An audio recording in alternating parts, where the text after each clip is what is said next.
था communication skill, उसका third part यहाँ पे थर्ड चैप्टर, यहाँ पे चैप्टर्स को सेशन दिया हुआ है। ये है आपका बैरियर्स इन कम्युनिकेशन। हम इसको सिंपल रखते हैं नाम को।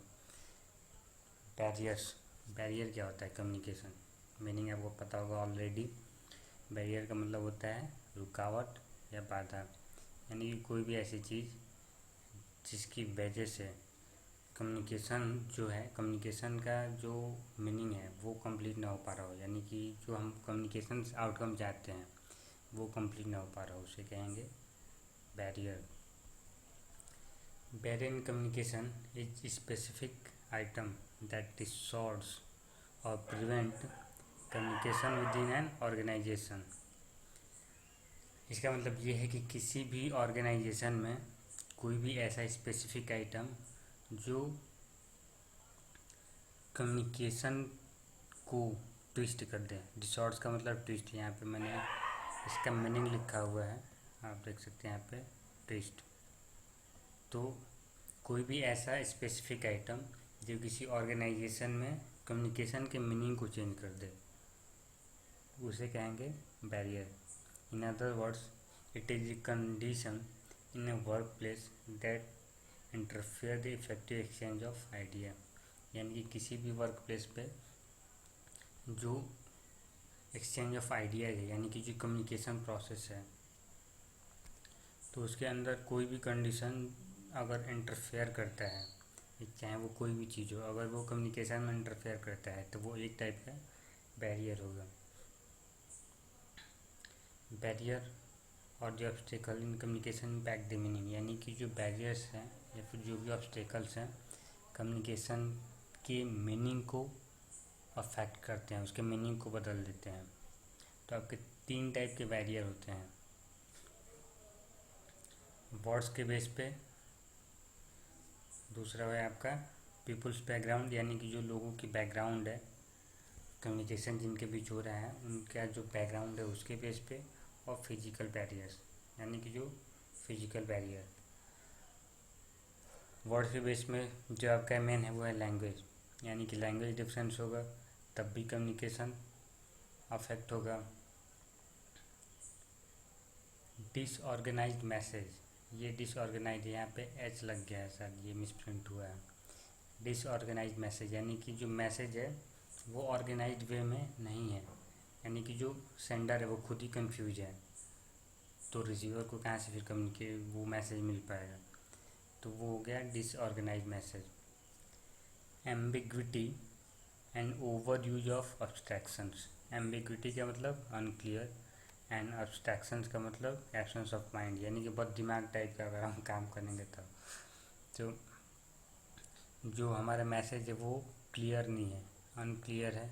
And over use of abstraction, यानी कि एब्स्ट्रैक्शन का मतलब यहाँ पे हो गया वैसे कि फैक्ट पे बेस्ड ना हो, यानी कि हम ऐसी बातें कर रहे हों जो फैक्ट पे बेस्ड ना हो और उनका ज़्यादा हम यूज भी कर रहे हैं, तब भी जो हमारा कम्युनिकेशन है वो उससे अफेक्ट होगा। इंफॉर्मेशन ओवरलोड, किसी के ऊपर अगर ज़्यादा आप इंफॉर्मेशन डाल रहे हैं उसकी कैपेसिटी से ज़्यादा, तो उस केस में भी फिर कम्युनिकेशन बैरियर का वो काम करेगा, ओवरलोड का। आर्टिफिशियल डिफरेंसेस, अब ये जो पीपल लोगों के बैकग्राउंड के बेस पे जो बैरियर होते हैं उन्हें आर्टिफिशियल डिफरेंसेस, यानी कि कुछ बैरियर लोगों ने खुद के बना रखे होते हैं, माइंड सेट कह सकते हैं आप। डेमोग्राफिक डिफरेंसेस, यहाँ पे डेमोग्राफिक का मतलब होता है सांख्यिकी, यानी कि नंबर ऑफ पॉपुलेशन कह सकते हैं, बट यहाँ पे ये होगा कि जो मोस्ट पॉपुलेशन है लोगों की जिनके थ्रू जिनके बीच कम्युनिकेशन हो रहा है उनका स्ट्रक्चर क्या है, यानी कि वो किस बैकग्राउंड से हैं, तो उसका भी डिफरेंस आता है कम्युनिकेशन पे, उसका भी इम्पैक्ट होगा कम्युनिकेशन पे।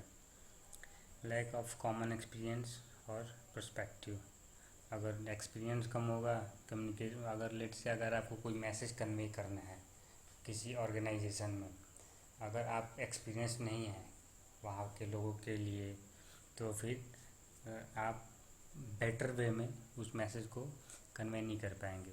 तो फिर वहाँ पे ये फ़ायदा होता है कॉमन एक्सपीरियंस का, अगर आपके पास नहीं है तो आपका जो कम्युनिकेशन वो इतना इफेक्टिव नहीं होगा, और इफेक्टिव नहीं होगा दैट मीन्स कि हो सकता है कि वो एज एन बैरियर वर्क करे वो। सम्पिंग टू कंसेल्शंस, इसका मतलब ये है कि जंपिंग टू कंक्लूजन्स, यानी कि कुछ लोग ऐसे होते हैं कि बिना सुने ही तुरंत रिजल्ट पर पहुंच जाते हैं। मूवी का भी ट्रेलर देखा नहीं और तुरंत मूवी की एंडिंग बता देंगे कि क्या हो रहा है, क्या होगा मूवी में। तो ऐसे लोगों का भी इफ़ेक्ट पड़ता है कम्युनिकेशन पे। फिजिकल बैरियर, तो फिजिकल बैरियर में आपका होगा एटीट्यूड डिफरेंसेस, यानी कि एटीट्यूड का जो डिफरेंस होगा उसका भी इफेक्ट होगा। डेमोग्राफिक डिफरेंसेस यहाँ पे भी है, किस टाइप के लोग हैं ऑडियंस में। लैक ऑफ कॉमन एक्सपीरियंस, ये कॉमन एक्सपीरियंस यहाँ पे भी है। अब इसके एग्जांपल्स बस अलग अलग हो जाएंगे, बाकी ये दोनों ही जगह है। टाइप्स ऑफ बैरियर, कितने टाइप के बैरियर होते हैं आपके कम्युनिकेशन में, तो जैसा कि ऊपर एक्सप्लेन कर चुके 3 टाइप्स के हैं। अब उन्हीं सबको कंबाइन करके एक साथ टोटल जो है वो यहाँ पे आपका एक्सप्लेन किया गया है। जो मेन आपके कम्युनिकेशन बैरियर में काउंट होते हैं वो आपका, उसमें से पहला है आपका लैंग्वेज, यानी कि अगर लैंग्वेज डिफरेंस होगा तो obviously as a barrier work करेगा वो। लेट से आपको अगर बंगाली समझ में नहीं आती है और सामने वाला बंगाली में पता नहीं क्या क्या बके जा रहा है, कुछ भी बोले जा रहा है, आपको कुछ भी समझ में नहीं आएगा तो फिर कम्युनिकेशन नहीं हो पाएगा, तो वो बैरियर का वर्क करेगा। फिर इमोशनल, अब यहाँ पे एक वर्ड है इमोशनल आईक्यू, यानी कि आपका जो इमोशन है उसका इंटेलिजेंट क्वेश्चन कितना है, दैट मीन्स कि आप कितने मैच्योर हैं इमोशनली। जो इमोशनली ज़्यादा मैच्योर होगा वो कम्युनिकेशन को ज़्यादा वो देगा, इम्पोर्टेंस देगा। और जो इमोशनली ज़्यादा मैच्योर नहीं होगा, जो इमोशनली मैच्योर ही नहीं होगा, वो उसके लिए कम्युनिकेशन बाद में आएगा, उसका ईगो पहले आएगा। तो यहाँ पे इमोशनल का मतलब ये होगा।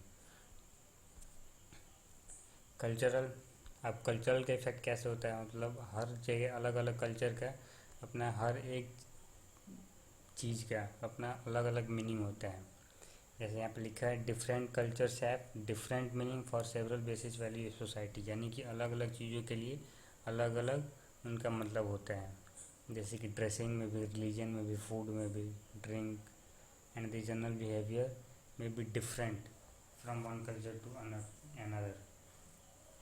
जो कल्चर है उसमें डिफरेंस हो सकता है, तो कभी कभी वो भी एज एन बैरियर एक्ट करता है।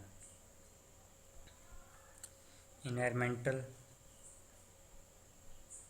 ये जो होता है आपका सबसे कॉमन बैरियर होता है, और इसको काफ़ी इजीली, यानी इसको हम रिमूव कर सकते हैं अपनी कम्युनिकेशन प्रोसेस में से।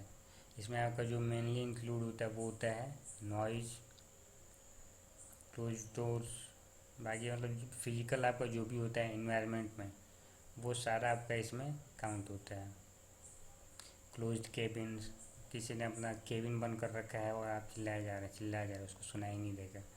यहाँ पे सिमिलरली क्लोज डोर है, आप किसी के दरवाजे पे गए हैं और वो दरवाज़ा बंद करके सो रहा है बढ़िया, आप चिल्लाएंगे उसको कोई मतलब ही नहीं है, तो वो भी एज एन बैरियर वर्क करेगा।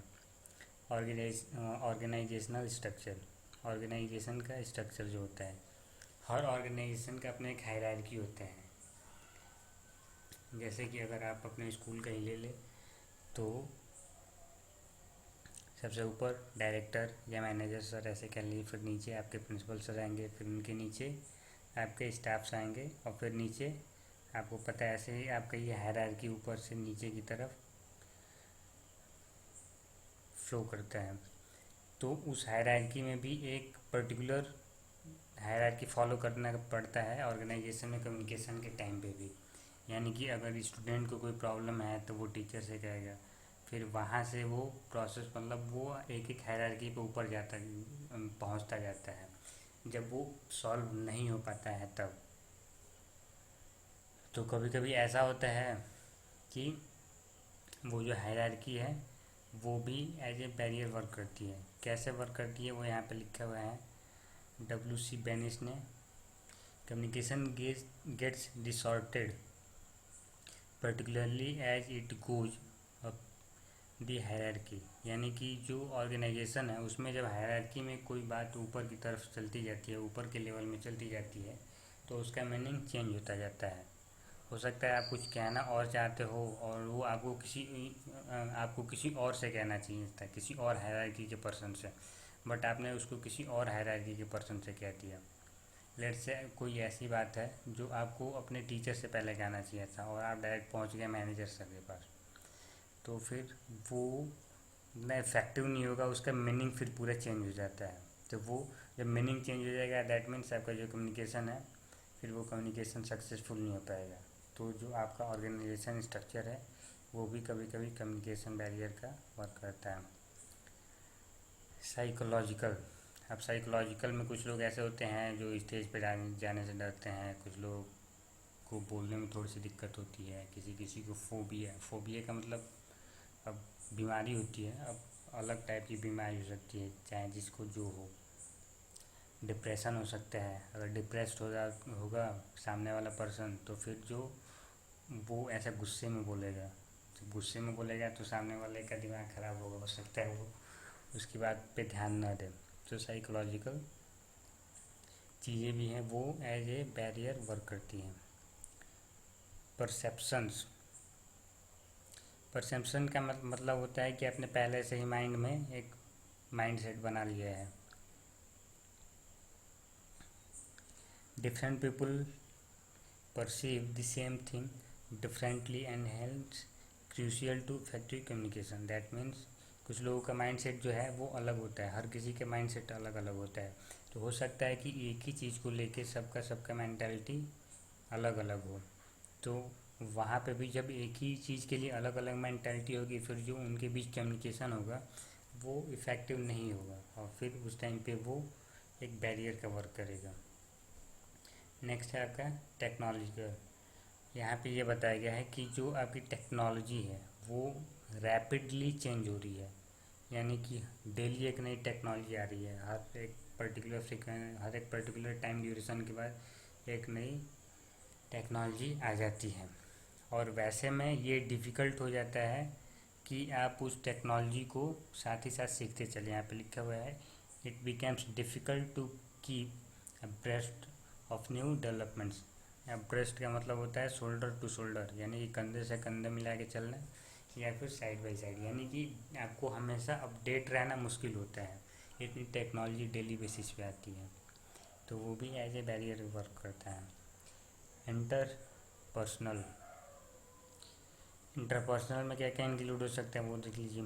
It is due to lack of knowledge of non verbal communication and lack of trust, यानी कि अगर नॉन वर्बल जो कम्युनिकेशन है गेस्चर्स का है, बहुत लोग होते हैं जो गेस्चर्स के थ्रू पे ही बेस पे ही बात कर लेते हैं आपस में, जैसे आप लोग क्लासेस में बातें करते हैं बस आई कांटेक्ट के थ्रू ही बात हो जाती है कि ठीक है अभी नहीं ये है या फिर क्या करना है जो भी है। कुछ लोग हाय बाय हैंड गेस्चर्स के थ्रू बात कर लेते हैं, वो भी नॉन वर्बल में आपका इंक्लूड होता है। तो अगर सामने वालों को लेट से दो फ्रेंड्स हैं, अगर उनको पता है आपस में कि इस गेस्चर का मतलब ये है तो वो आपस में बात कर लेंगे, लेकिन जो अदर है जिसको उसका नॉलेज नहीं है, उस गेस्चर का नॉलेज में उस गेस्चर के बारे में नहीं पता है, तो फिर वो आपके बातों को समझ नहीं पाएगा। तो इंटरपर्सनल वो उसमें इंक्लूड हो जाएगा, इंटरपर्सनल इंक्लूड हो जाएगा। It may also be due to losing of power of control, यानी कि अगर आप अपना कंट्रोल खो देते हैं, यानी कि आपका जो टेम्पर है वो लूज टेम्पर कह सकते हैं आप, वो कम है, तब भी आपका lack of motivation, fear of penalty, कुछ लोग हैं जो पेनल्टी के डर से भी कम्युनिकेशन नहीं करते हैं, तो वो भी एज ए बैरियर वर्क करता है।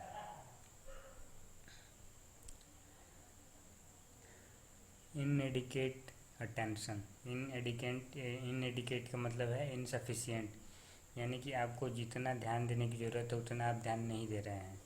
जैसे कि अगर कोई टीचर पढ़ा रहा है और आप उसी में कोई और सब्जेक्ट सॉल्व कर रहे हैं, तो आपका जितना वहाँ पर अटेंशन होना चाहिए उतना आप अटेंशन देते नहीं हैं और बाद में फिर ब्लेम करते हैं कि समझ में नहीं आया। तो वो भी एज ए बैरियर वर्क करता है। क्योंकि आपके पास मैसेज पहुंच नहीं पाएगा, आपके पास पूरा आप वहाँ पे फुल्ली कॉन्शियस नहीं थे, आपका जो अटेंशन था वो कम्प्लीटली फोकस नहीं था उस चीज़ को लेके, उस टॉपिक को लेके। तो फिर वो जो कम्युनिकेशन है वो अफेक्ट होगा उस चीज़ से, आपके लैक ऑफ अटेंशन की वजह से। तो ये भी एज ए बैरियर वर्क करता है। नेक्स्ट है आपका टॉपिक कि बैरियर्स को कैसे हम ओवरकम कर सकते हैं, कैसे बैरियर्स को ख़त्म कर सकते हैं अपनी कम्युनिकेशन से। तो अलग अलग टाइप के जो बैरियर्स हैं उनके लिए अलग अलग टाइप का सॉल्यूशन यहाँ पे बताया गया है। Clarify the ideas before communication, यानी कि जो आइडिया है, जैसे अगर आप किसी से कोई मैसेज शेयर करना चाहते हैं तो उसको किसी के थ्रू क्लैरिफाई कर लेंगे। जैसे आप किसी आप अपने फ्रेंड के साथ डिस्कस कर सकते हैं अपने आइडियाज़ को कि मुझे ये शेयर करना है किसी के साथ, तो क्या ये शेयर करना ठीक होगा या नहीं होगा, या ये किस तरीके से कहना चाहिए मुझे, तब ज़्यादा लोगों को समझ में आएगा।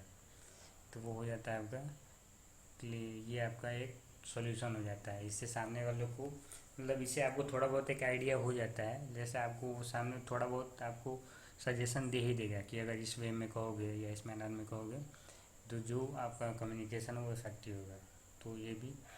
तो ये आपका एज सॉल्यूशन वर्क करता है बैरियर को ओवरकम करने के लिए।